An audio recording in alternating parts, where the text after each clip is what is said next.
I think we always wondered why did they think it was right or just to do what they did was, to take our lands and to push us off our lands and try to eliminate us as a people. And then we discovered this doctrine of discovery, and it just kind of made things understandable as to where they got their direction from. When Columbus landed, and he went back, and he reported, and they said then, the leaders, and the Vatican was the most powerful voice in the world at that time. A papal bull, 1493, 1 year later.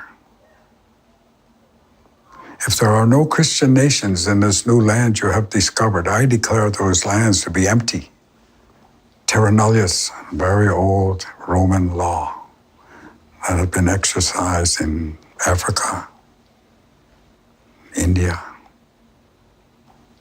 Europe. Further, if there are people there and they are not Christians, they do not have a right of title to land. They have only the right of occupancy.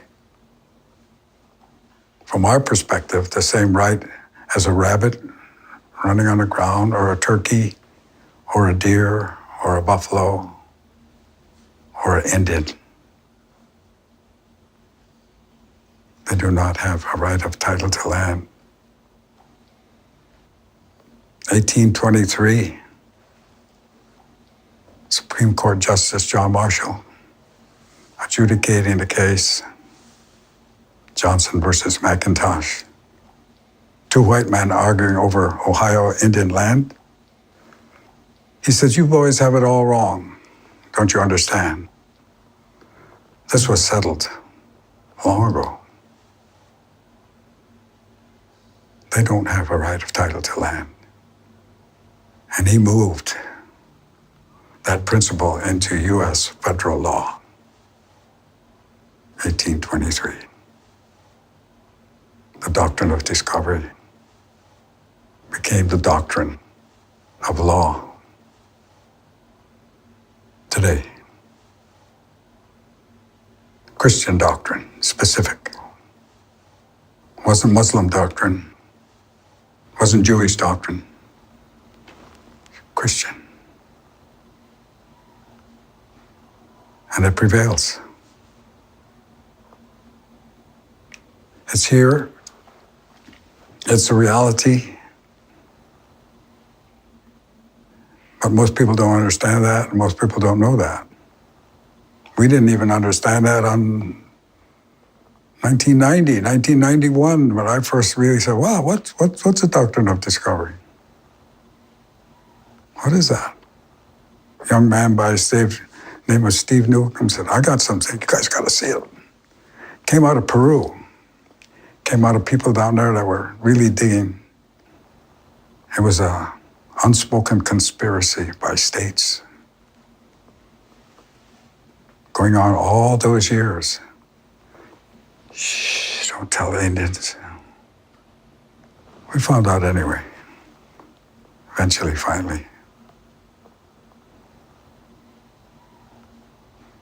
2007,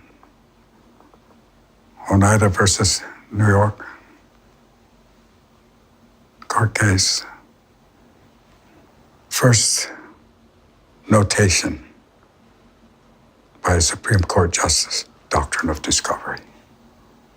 2007. It's not alive. I think it's alive and well. 30-year court case for Onondaga Nation, dismissed out of hand. Oh, you guys were too slow, it's too late. Let's make up, new latches, we'll call it. Besides, it's disruptive to our people. That's what the justice said. It's disruptive. No discussion about our people and about justice and about what's right. The American people don't know about this. Well, it's time they learn.